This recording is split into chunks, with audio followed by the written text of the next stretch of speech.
آ جائیں بھائی ساتھی قریب آ جائیں، تھوڑی دیر دین کے حوالے سے انشاءاللہ بات ہوگی۔ ساتھی قریب آ جائیں، جڑ جائیں بھائی۔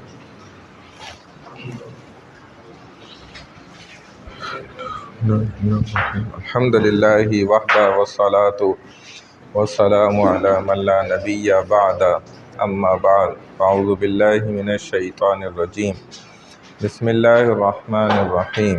قال اللہ سبحانہ وتعالی أَلَمْ نَجْعَلِ الْأَرْضَ مِهَادًا وَالْجِبَالَ أَوْتَادًا وَخَلَقْنَاكُمْ أَزْوَاجًا وَجَعَلْنَا نَوْمَكُمْ سُبَاتًا وَجَعَلْنَا اللَّيْلَ لِبَاسًا وَجَعَلْنَا النَّهَارَ مَعَاشًا وقال تعالى أَفَحَسِبْتُمْ أَنَّمَا خَلَقْنَاكُمْ عَبَثًا وَأَنَّكُمْ إِلَيْنَا لَا تُرْجَعُونَ۔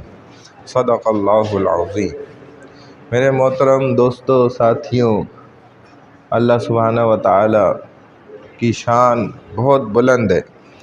اللہ کا مقام اور اللہ کا درجہ سب سے بلند و بالا ہے۔ اللہ کا نام سب سے اونچا ہے، اور اس نام پر جس نے یقین کر لیا وہ خود بھی اونچا بن جاتا ہے۔ اللہ کے صفاتی نام جتنے بھی ہیں یہ بلند و بالا ہیں، انسان کے بھی مقام کو اونچا کرنے والے۔ ان پر جتنا یقین ہو جائے انسان کا کہ اللہ سب سے بڑے، اللہ سے بڑا کوئی نہیں ہے، اللہ اکیلے ہیں، یکتا ہیں، تنہا ہیں، وہ اپنی ذات میں لا شریک ہیں، لا شریک لہ، اور لا الہ الا اللہ، اور اشہد ان لا الہ الا اللہ، اور کلمہ اس کے بھی اپنے 5 بنیادی فرائض ہیں، ان میں یہ چیز خود شامل ہے کہ اللہ سب سے بڑے، اللہ سے بڑا کوئی دوسرا نہیں ہے۔ جب اللہ نے خود لا الہ کی تلوار چلائی تو اس کے بعد پھر آگے بتلایا کہ ٹھیک ہے یہاں تو تلوار چل گئی، لیکن آگے جیسے میں اپنی ذات میں وحدہ لا شریک، ایسے ہی میرا نبی بھی تمام نبیوں کے اندر گویا وحدہ لا شریک ہے، وہ بھی نبیوں کی لڑیوں میں اکیلے نکل گیا ہے۔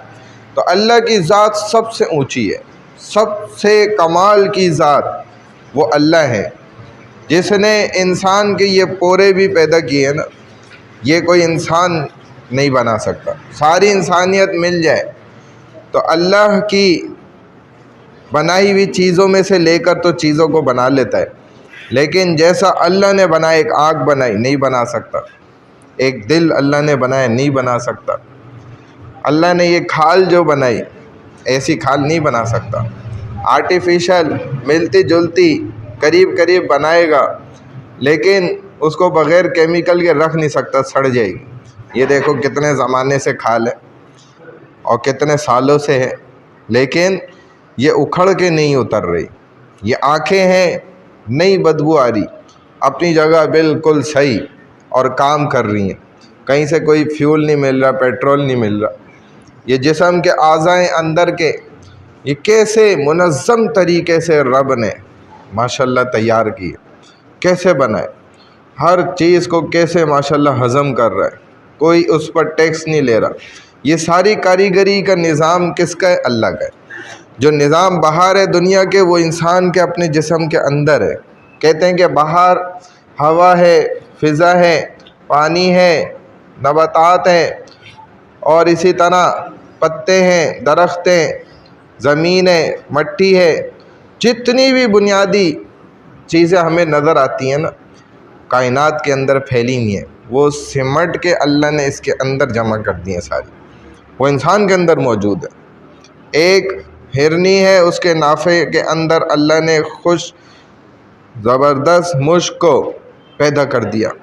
کیسی خوشبو ہے کہ اگر وہ نافع، وہ مشک کسی کو مل جائے تو ایسی خوشبو ہے، کہتے ہیں ادھر کھول دو تو کئی دور تک پھیل جائے اور لوگ سونگھتے سونگھتے پہنچ جائے کہ یہ بھائی کیا خوشبو ہے۔